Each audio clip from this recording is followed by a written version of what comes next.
B'investiment ta' 8 miljun euro, Marsa Xlokk se jiġi msebbaħ u riġenerat matul is-sentejn u nofs li ġejjin permezz ta' proġett imħabbar mill-Gvern il-ħamis filgħodu li jinkludi rinnovar sħiħ tax-xatt, inkluż estensjoni tal-bajja fiż-żona ta' Għar Aħmar u anke faċilitajiet sportivi ġodda tal-Marsa Xlokk Aquatic Sports Club.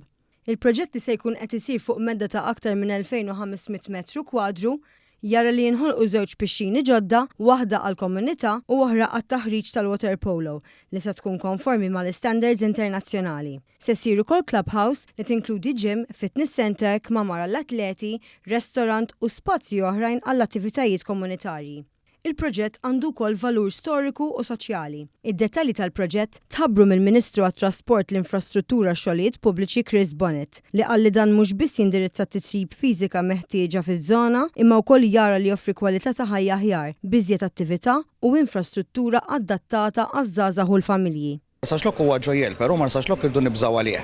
Għax jekk tħalli ħarrieħu jiġri bħalma ġara f'lokalitajiet oħra li mbagħad jitlef il-faxxinu u l-valur tiegħu. Il-Gvern se jkun qed jara li b'dal proġett u proġetti oħra li se nħabbru aktar il quddiem se nkun qegħdin naraw li Marsa Xlokk jiġi preservat bħala ġojjel f'dan il-pajjiż.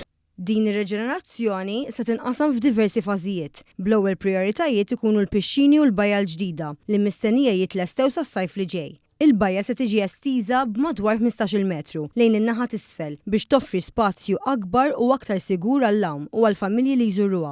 Dan il-proċess jinvolvi l-użu ta' ramel naturali meħud mill-bajja interna ta' Marsa Xlokk.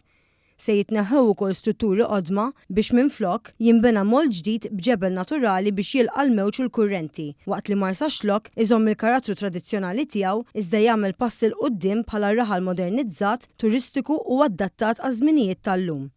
Il-Ministru qal li l-Kunsill Lokali ta' Marsa Xlokk u diversi għaqdiet sportivi u kulturali fil-lokal se jkunu wkoll attivi fl-iżvilupp tal-proġett. Steve Ellul, il-Kap Eżekuttiv ta' Infrastructure Malta li se tkun responsabbli mill-proġett, qal li dan l-investiment miljonarju għall-Gvern u meqjus bħala mudell eżemplari ta' kif il-komunitajiet bħal dik ta' Marsa Xlokk jistgħu jitgawdew bl-aħjar mod minn kulħadd.